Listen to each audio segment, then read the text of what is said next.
Hi, this is Brad. Today we're ripping out the subfloor and taking off the trim. I'll be using this Kobalt electric brake 10-inch blade skill saw.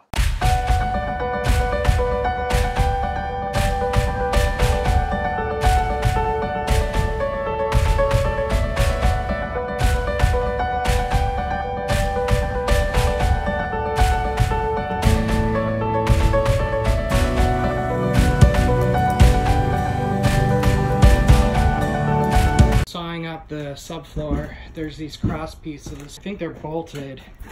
So there's 2 layers of subfloor. Actually, in some spots there's 3, but the very base subfloor is like bolted into the cross pieces. Anyway, using the rip saw was really good. You just have to be careful not to hit the metal cross beams. The blade just automatically stops because pulling the insulation out of the floor is by far the dirtiest part of the job, and you got to be ready for surprises like this, which I think is like a rat or a gopher carcass, completely desiccated, and it's about 12 inches long.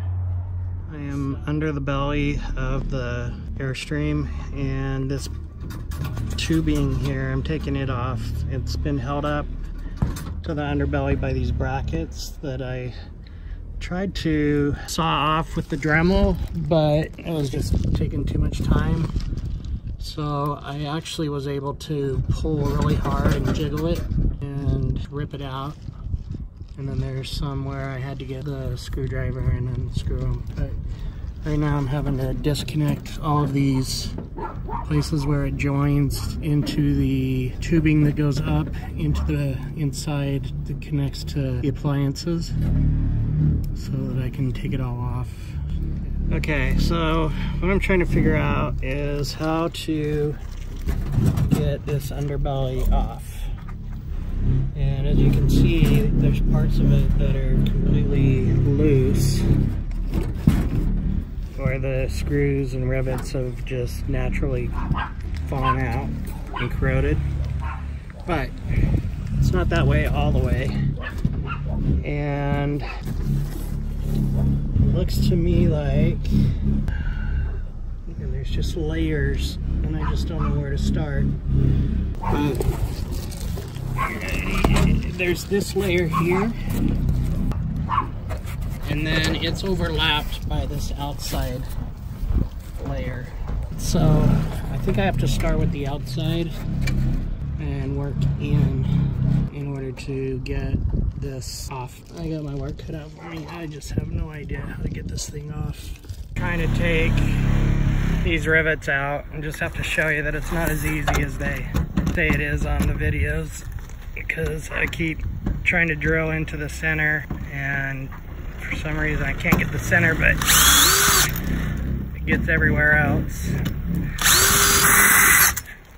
So anybody that says that these rivets are lame, they're not.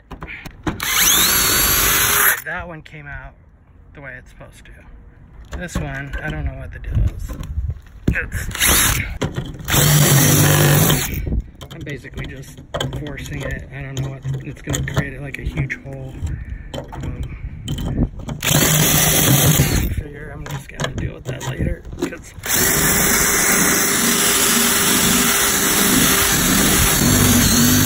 right now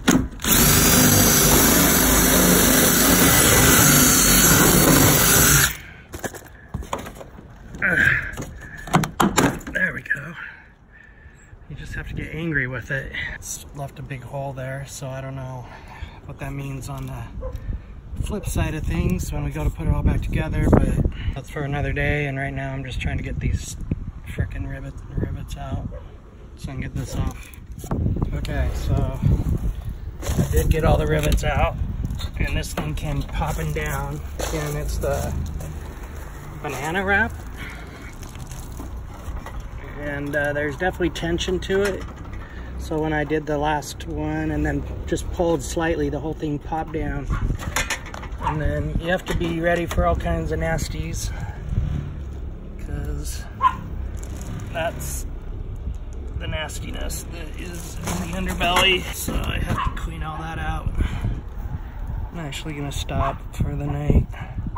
This is pretty disgusting. So I can see now why the professionals charge like tens of thousands of dollars to do this stuff.